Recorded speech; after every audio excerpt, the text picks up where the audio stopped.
अस्सलाम वालेकुम दोस्तों, तुम देख रहे हो अपना पंजाब टीवी मतलब मेज़बान अफजालन। आज की वीडियो माशा जनाब 5 बैठा ने 5 बैठा माशा जनाब ताज़ियाँ डिलीवर हुई ने। सब तो पहले मेरा कैमरामैन जनाब दोनों बैठा दिखाएगा तो मजीद गलबात करा जी मालिक के नाल कि कितना जी डिमांड करते हैं। मतलब सो किहड़े पे शुरू करना जी? पहले नंबर से शुरू कर रहे सर। पहले नंबर का माशा जनाब बड़ा खूबसूरत रसीनो जमील माशा जनाब जानवर इकबाल छड़ के टोरी आ वहाई आ। मलिक साहब नस्ल दसनी है कि जानवर की नस्ल केड़ा केड़ा क्रॉस? ये भाईजान जर्सी फ्रीजन ते साहिवाल दा क्रॉस तीन नस्लां च गां है। अच्छा जी, हां जी ठीक हो गया। किन्ने दिन की सूई है क्योंकि जानवर 5 दिन वीडियो फिर लम्मी हो जानी नाल नाल दसी आई। तीसरा दिन सूई नु 3 दिन हो गए ने सूई नु अं थले ला जगह पक्की है तो फिर जानवर जरा ना चलने फिर प्रॉब्लम ना हो जी।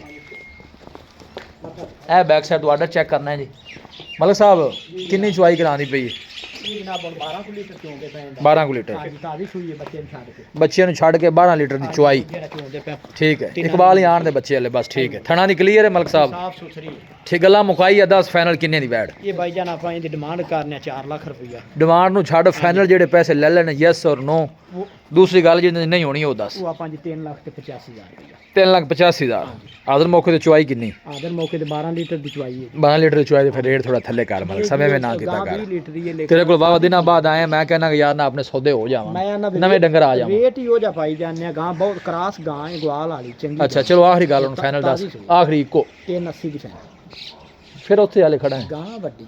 अच्छा हां जी साफ सुथरा लो 3,80,000 पहला जानवर जी। लो ये दूसरे नंबर वाली बच्ची आ गई वारा भाई जी मलिक साहब पहला किन्ने दिना दी सूई? जनाब काल ए बैक साइड ऑर्डर चेक करना है जी। पूरी बरीक बैठ बच्चा की पीछे कहते पीछे बच्चा है। ए फेस चेक करना है और गोल चेक करने ने माशाल्लाह आखिरी चुआई वाले इकबाल छड़ के टोरी भाई चुआइयां किनियां हो गई मतलब किनियां? तीसरी चुआई हुन की आंदी बैठ की करे दी? 20 लीटर दे दे। अच्छा जी तू तो आखना है 20 लीटर तेरी है जो 14-15 लीटर। ए बैक साइड ऑर्डर चेक करना है बरीक जनाब बैठ नस्ल केड़ा मलिक क्रॉस है? फ्रीजियन क्रॉस फ्रीजन मेरा जर्सी है। हां जी फ्रीजियन जर्सी फ्रीजन ते जर्सी माशा जनाब क्रॉस खूबसूरत प्रिंट जे जनाब जानवर और गुल भी माशा जनाब हाथ दी चुआई वाले। करो बिस्मिल्लाह मलिक साहब बैठ नंबर 2 प्यार मुहब्बतां सोहणियां गल्लां। इंदा रेट 4.5 इंदा रेट 4.5 है। हां जी ते बैठ फाइनल किन्ने दी मलिक साहब? मैं क्योंकि मेरी कोशिश ये है कि आपने वीडियो काफी नहीं मेरी छोटी अर्ज सुन लो। जी जनाब मैं कहना चाह रहा वीडियो काफी देर टू लगती मैं चाहना कि रेट हो हुन कि सौदे हुंदे जान मुनासिब रेट है जनाब मुनासिब। दसो फाइनल आखिरी 4.35 दी आपा बच्ची दे देंगे 4,35,000। लो जी दूसरे नंबर का जनाब जानवर हाजिर मौके ते बड़ा हाजिर मौके 15-16 लीटर जी। अच्छा 15-16 लीटर की चुआई हाजिर मौके ते जनाब। हां जी लो जी है तीसरे नंबर की आ गई जी मतलब सभी मेरे बाबा दिना दी सूई हां ये नु तो 10-12 दिन हो गए बल्कि 15 ही हो गए। बच्चा पीछे की सू बच्ची ना करिए 12 कितवा सूई है? ये जनाब पहला है। अच्छा पहला ने हां जी पहला है। मेरे हाथ बड़ी माड़ी पै गई मतलब सब की सांभन वाले बंदे दा कसूर। अच्छा जिड्डा कद है गां ही 6 लाख दी थी जिसम भी हुंदी ता कोई सांभे तो फिर ही है ना हां जी। जी बस यही ना आदर मौके आप डिमांड भी उन्नी करनी जिन्ने किन्ने दी फिर 10? इंदा भाई जा 3 लाख ते 75,000 रुपया जेडे पैसे मासा लेने ने वो दसो क्योंकि बैठ चंगी इन्हें कोई शक नहीं लेकिन इस टाइम जेड़ा कंडीशन है ना वो तुसी आप ही वेंदे पे 12 लीटर तारा भी नहीं मगर बच्ची है बैठ कद कुद वाली चोमन साफ सुथरी बोल मोल मैं तो फिर बार-बार कहंदा चंगा नहीं लगदा कि वो होवे जिथे सेल हो दी फाइनल हो जाए जी। पीछे बच्ची है ना जी? बच्ची जनाब बच्ची माशाल्लाह नस्ली इन्हें कोई शक नहीं जनाब है देखो बच्ची माशाल्लाह जनाब ने चंगी दी बड़ी टॉप दी है जी दी बच्ची तगड़ी माशाल्लाह बच्ची है देखो माशाल्लाह 12 लीटर की चुआई मलिक साहब 12 लीटर जी ठीक हो गया जी। फाइनल किन्ने क्या है जी? 3,65,000 3,65,000। लो जी चौथे नंबर का माशा जनाब जानवर आ मलिक साहब इहदी नस्ल केड़ी? ये जनाब फ्रीजियन क्रॉस फ्रीजन क्रॉस है। सॉरी यार जर्सी साहिवाल दा कोई गल नहीं कोई गलती हो जाती Jersey Sahiwal cross. Jersey they which point बच्चा पीछे की है? इंदे बच्ची जनाब इहदे पीछे बच्ची किन्ने दिनां दी सूई? ये जनाब 5-6 दिनां दी सूई है। अच्छा हां जी तोरो जी और चल लगा कर्मा वाली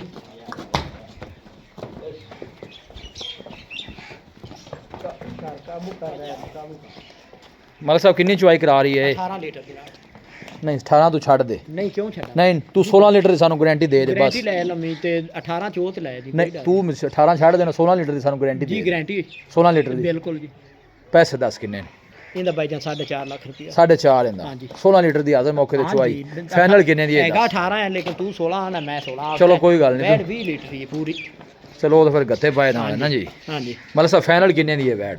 ये जनाब 4.35 4:35 ਹਾਂਜੀ ਫਾਈਨਲ ਆਖਰੀ ਗੱਲ ਕਰ 4:35 ਜੀ 2 ਟਾਈਮ ਹੱਥ ਚੋ ਤੇ ਲੈ ਜਾਵਣ ਦੋ ਟਾਈਮ ਜਨਾਬ 16 ਲੀਟਰ ਦੀ ਚੁਆਈ ਕੋਈ ਵੀ ਕਰ ਸਕਦਾ ਪਿੱਛੇ ਜਨਾਬ ਅੱਛੀ ਹੈ 4,35,000 ਮੁਹੱਬਤਾਂ ਹੋ ਜਾਣਗੇ ਇਨਸ਼ਾਅੱਲਾ ਮਜ਼ੀਦ ਵੀ ਕੋਈ ਗੱਲ ਨਹੀਂ ਖੜੀ ਰਹਿਣੀ ਲਓ ਜੀ ਇਹ ਆਖਰੀ ਨੰਬਰ ਦਾ ਜਨਾਬ ਜਾਨਵਰ ਆ ਗਿਆ ਵੱਡਾ ਜਾਨਵਰ ਹਾਂਜੀ ਮਲ ਸਾਹਿਬ ਆ ਰਹਾ ਇਹਦਾ ਕਿਤੋਂ ਹੈ ਤੀਸਰਾ ਸੂਬਾ ਸੂਈ ਜਨਾਬ ਤੀਸਰਾ ਇਹ ਬੜੀ ਗੱਲ ਹੈ ਜੋ ਗੱਲ ਚ ਤੀਸਰੇ ਬਾਰੇ ਦੱਸ ਹੀ ਨਹੀਂ ਹਰ ਬੰਦਾ ਕਹਿੰਦਾ ਦੂਜੇ ਨਹੀਂ ਹੈ ਦੂਜੇ ਨਹੀਂ ਹੈ ਬੰਦੇ ਕਮੈਂਟ ਫਿਰ ਕਰਦੇ ਨੇ ਕਿ ਯਾਰ ਹਰ ਜਾਨਵਰ ਤੁਸੀਂ ਹਾਂ ਦੇ ਦੂਜੇ ਬਾਰੇ ਵਾਲਾ ਜੀ ਪਿੱਛੇ ਵੱਛੀ ਲਓ ਜੀ ਵੱਛੀ ਮਾਸ਼ਾਅੱਲਾ ਖੂਬਸੂਰਤ ਹੈ ਕਿੰਨੇ ਦਿਨਾਂ ਦੀ ਮਲਕ ਸਾਹਿਬ ਸੂਈ ਇਹ ਸੂਈ ਨੂੰ ਜਨਾਬ 9-10 ਦਿਨ ਹੋ ਗਏ ਨੇ 9-10 ਦਿਨ ਹਾਂਜੀ ਠੀਕ ਹੋ ਗਿਆ ਵੱਛੀ ਚੈੱਕ ਕਰਨੀ ਵੱਛੀ ਮਾਸ਼ਾਅੱਲਾ ਖੂਬਸੂਰਤ ਹੈ ਛੱਡ ਕੇ ਕਬਾਲ ਟੁਰਾ ਜੀ ਮਲਕ ਸਾਹਿਬ ਨਸਲ ਕਿਹੜੀ ਹੈ ਇਹ ਜਨਾਬ ਆਸਟ੍ਰੇਲੀਅਨ ਕ੍ਰਾਸ ਹੈ ਆਸਟ੍ਰੇਲੀਅਨ ਕ੍ਰਾਸ ਹੈ ਆਸਟ੍ਰੇਲੀਅਨ ਚੋਲਸਤਾਨੀ ਦਾ ਕ੍ਰਾਸ ਆਸਟ੍ਰੇਲੀਅਨ ਤੇ ਚੋਲੋਸਾਨੀ ਕ੍ਰਾਸ ਵੱਡੇ ਬਾਡੀ ਚ ਮਾਸ਼ਾਅੱਲਾ ਜਨਾਬ ਜਾਨਵਰ ਹੈ ਜੀ 16 ਨੂੰ ਬੜਾ ਗਾਂ ਡੰਗਰਾਂ ਖਾਦੀ ਖੜਾ ਕੋਈ ਗੱਲ ਨਹੀਂ ਉਸमें ਜਗ੍ਹਾ ਪੱਕੀ ਜਗ੍ਹਾ ਜਾਨਵਰ ਬਾਜ ਕੇ ਫਿਰ ਹਾਂਜੀ ਕਟੋਰੀ ਹੈ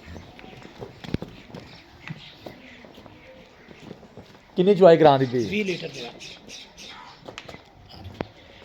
ਅੱਛਾ ਹਾਂਜੀ ਭਾਈ ਵਾਹ ਮਲਕ ਸਾਹਿਬ ਵਾਹ ਕੀ ਬਾਤ ਹੈ ਜੀ 20 ਲੀਟਰ ਦੀ ਚੁਆਈ ਹੈ ਜਨਾਬ ਗਾਂ ਨਿਚੋੜ ਕਰੀ 10 ਲੀਟਰ ਮਜਰ ਦੀ ਪਾਤ ਮੇਲ ਲਵੀ ਜ਼ਿੰਦਾਬਾਦ ਜੀ ਹਾਂਜੀ ਲੋ ਮਲਕ ਸਾਹਿਬ ਦਾ ਕਹਿਣਾ ਹੈ ਕਿ ਨਿਚੋੜ ਚੋਵੋ ਜੀ ਜਨਾਬ ਇੱਕ ਟਾਈਮ ਦੀ 10 ਲੀਟਰ ਦੀ ਚੁਆਈ ਹਾਂਜੀ ਮਈਰ ਚ ਪਾ ਕੇ ਪਮੈਸ਼ ਕਰ ਲਓ ਬਿਲਕੁਲ ਜੀ ਵਾਹ ਜੀ ਵਾਹ ਥਣਾ ਛਣਾ ਦੀ ਕਲੀਅਰ ਮਲਕ ਸਾਹਿਬ ਬਿਲਕੁਲ ਓਕੇ ਮੁੱਲ ਕਿੰਨਾ ਹੀ ਇਹਦਾ ਇਹਦਾ ਭਾਈਜਾਨ 4.5 ਹੈ 4.5 ਹਾਂਜੀ ਇਕਬਾਲ ਮੈਨਾਂ ਪਾਣੀ ਵੀ ਦੁਕਾਨੀ ਵਿਖਾਇਆ ਅੱਜ ਇਹਨਾਂ ਨੂੰ ਬਸ ਉਹ ਇੱਥੇ ਬਸ ਤੇਰੇ ਵੀ ਕੰਮ ਕਰ ਨਹੀਂ ਮੁੱਕਦੇ ਇਹ ਗੋਲ ਚੈੱਕ ਕਰ ਲੈਣ ਮਾਸ਼ਾਅੱਲਾ ਹੱਥ ਦੀ ਚੁਆਈ ਵਾਲੇ ਮਲਕ ਸਾਹਿਬ ਵਾਰਾ ਤੀਸਰਾ ਇੱਕ ਮੁਹੱਬਤ ਪਿਆਰ ਕਰ ਯਾਰ ਬਾਬਾ ਜੀ ਇਹ ਵੀ 4.35 ਦੀ 4.35 ਦੇ ਪੁੱਠਾ ਰੱਖੀ ਖਾਣਾ ਅੱਜ ਬਾਈ ਮੈਂ ਆਖਿਆ ਜੀ ਪੁੱਠੇ ਨਾਲ ਗਵਾਲ ਵਾਲੀ ਤੇ ਫਿਰ ਰੇਟ ਘੱਟ ਕਰਨਾ ਸਰ ਨਾ ਚੰਗੀ ਸਪੈਸ਼ਲ ਕਾਂ ਹੈ ਭਾਈ ਢੇਰ ਚੰਗੀ ਹੈ ਇਹ ਜੋੜੇ ਦਾ ਰੇਟ ਬਰਾਬਰ ਦਾ ਜਨਾਬ ਇਹ ਅੱਛਾ। ਕਾਲੀਆਂ ਦਾ ਤੀਸਰੀ ਉਹ ਪਹਿਲਨ ਵੈੜ ਦਾ ਹਾਂਜੀ ਬਰਾਬਰ ਦਾ ਇਹਨਾਂ ਦਾ ਲਾਗੇ ਰੱਤੀ ਡੱਬੀ ਦਾ ਤੇ ਕਾਲੀ ਡੱਬੀ ਦਾ ਲੋ ਜੀ ਇਹਦੀ ਜਨਾਬ ਇਹ ਡੰਗਰ ਪੁੱਠੇ ਵਾਲੇ ਨੇ ਅੱਛਾ ਜੀ। 4.35 ਦੇ ਪੁੱਠੇ ਵਾਲੇ ਤਿੰਨ ਜਾਨਵਰ 4.35 ਤੇ 4.35 ਹੈ ਇਹ ਇੱਕ ਉਹ ਵਿਚਲੀ ਵੈੜ ਜਿਹੜੀ 4.35 ਠੀਕ ਹੋ ਗਿਆ ਤੇ ਅਗਲੀ ਦਾ ਜਨਾਬ 3